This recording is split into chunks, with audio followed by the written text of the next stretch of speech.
Someone needs some attention, huh? Hey guys, okay, it's day 84. Can you believe that? On our journey to build a $1 million software company. This is a pretty momentous week. We got the very first version of the first product out the door. Let's talk about it. So when I started this thing, 10, 12, 13 weeks ago, I said I might have something purchasable by the end of May or early June, which was really aggressive. And I'm not quite there yet, but I definitely have a product out the door and it is live and ready for some feedback and use. I figure that's a pretty good milestone, feeling pretty proud of it, trying to celebrate this week a little bit with a win. So yeah, the very first version of Snaptro is live. So it's fully functional, except for the billing subscription part of it. I'm ready to just start handing out free licenses of it. Let's start getting some feedback on it, really just trying to get that momentum, that snowball to start. So this week was a lot of coding, finishing the odds and ends of getting something from your computer to the cloud, lots of little edge cases. So I built the email sending system, the secure sign-on link system. I put locks around concurrency sensitive processes like video processing. Had to address some hosting issues. Every time I feel like you publish something for the first time, you have all these little hurdles to kind of work your way through around sessions or cookies or some combination of those. I've mentioned this before, but using Airtable as my temporary database and using Replit as my temporary backend server is working out really, really great so far. So it's been just nice to have something that's fast to build and just iterate on. And also I just think that if I had built the actual database and the actual backend servers, I would have fussed about that a lot and trying to get it right, because it does really matter to get it right. But since we're on temporary architecture, I've been able to just blow past all that and just get things going. When it does come time to replace those with real servers and real databases, I think we'll know more, we'll be ready and prepped to go. So definitely thumbs up, happy with the whole temporary architecture bit of it. Okay, so this is the first version of the site. I've kind of tweaked some of the marketing language. I feel like I'm getting closer on, what are the main hit points for benefits of the product and pain points that it solves. This is the fully functional dashboard for my page that I created, and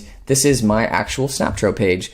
So I've got a video on here. I've got my main links, including Snaptro itself. I've got the color editor down here that I've just picked green for my page. When you share that page somewhere, it has this nice image that gets put out to it, which made me think, for the pro version, it would be really cool for people to have this be customized to their page, maybe like a frame from their video or, some sort of statement or headline or something like that. So maybe that's something I can give away in the pro version of it. I still have some kinks to work out. I noticed that when I recorded on my iPad, it actually had the video upside down, which was weird. So I'll have to figure out what's that about. And I took one on my phone. That worked out pretty well too. And I let some of my kids and their friends create some pages, and they were able to do it and seemed pretty excited about it. So that was a fun feedback experience too. I thought I'd show you guys a little bit of how I'm doing the front-end delivery system. So I'm using CloudFront on S3. So it's basically, S3 is a static version of the website that I've uploaded. S3 costs are really cheap, especially for just website files. There's nothing really in there.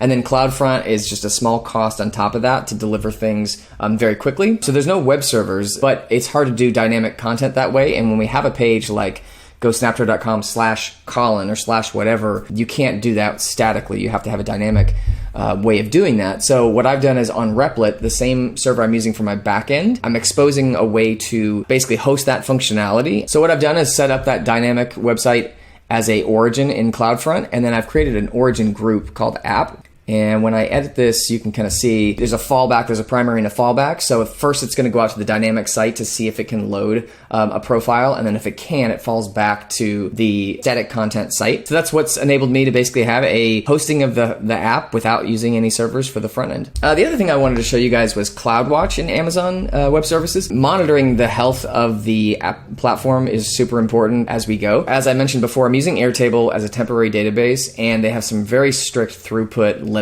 on it. It's like 5 requests per second is kind of when it starts capping out. So I've created a throttling process for Airtable that basically cushions that limit.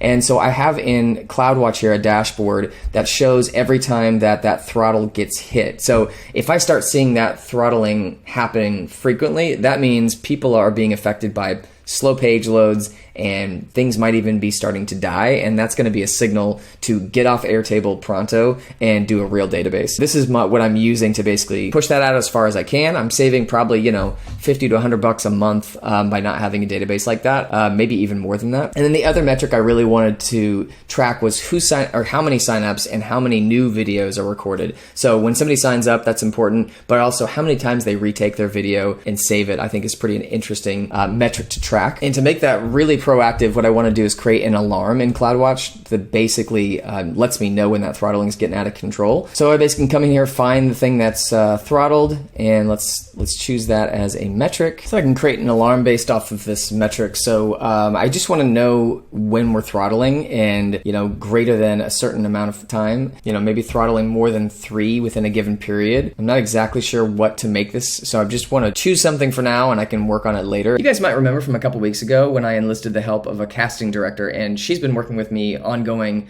to try to find actors to create sample videos for new teammate. So the idea basically is I'm trying to create a demo video of what the full experience is meant to look like. And I really want to get nice videos of people doing their introductions so that you can see what it would be like to join a team. And then also use those videos as samples, so when people are recording their own videos, they have something to go off of. So that process has been ongoing, and we have 2 of the 3 videos in. We're almost done with that. So hopefully by next week, I'll have something to kind of show and explain about that process a little bit more. Okay, goals for next week. Now that we have something that we can actually give to people, it's gonna be a lot easier to start doing outreach and trying to get people to give us some feedback. So the first thing I want to do is go back to the people I did market interviews with and see if I can get them to create a page, even if they throw it away, just to go through that process and let me hear how it was and see what I can make better. See if that idea creates an impact in them. And also giving it away on social media to anybody I can find who might be interested in starting using Linktree or something like that, or they just created their Linktree page, or they even just have one. Maybe I can see if they'll create a Snaptro page and then give them kind of the free